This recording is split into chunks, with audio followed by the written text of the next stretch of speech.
This is the Lone Creator YouTube. We hope this video helps. Start by installing Visual Studio 2019 or 2022 with the ASB, NET, and web development workload. Install the Net SDK 6, 0 or 7, 0 and confirm installation using .NET version at the command prompt. Enable IIS Express inside Visual Studio settings if you prefer that host. Reserve a specific port like 5000 in launch settings. JSON when needed to avoid conflicts. Ensure Windows Firewall allows inbound connections for the chosen port. Restart Visual Studio after altering installation or settings to apply changes.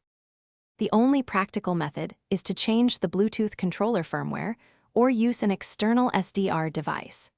You must modify the Bluetooth controller firmware or use an external SDR like HackRF to transmit on non-standard channels.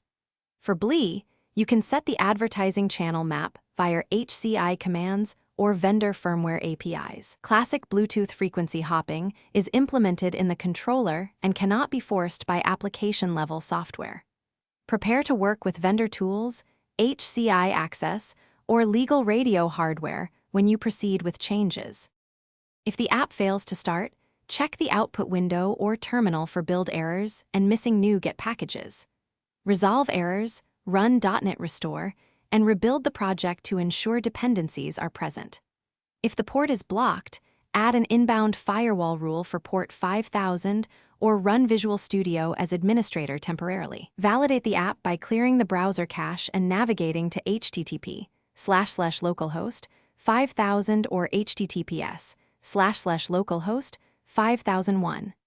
Use curl or Postman to confirm API endpoints, respond with expected status codes, and JSON payloads. Repeat adjustments until the app runs reliably on localhost. Thanks for watching. Consider subscribing if we helped you.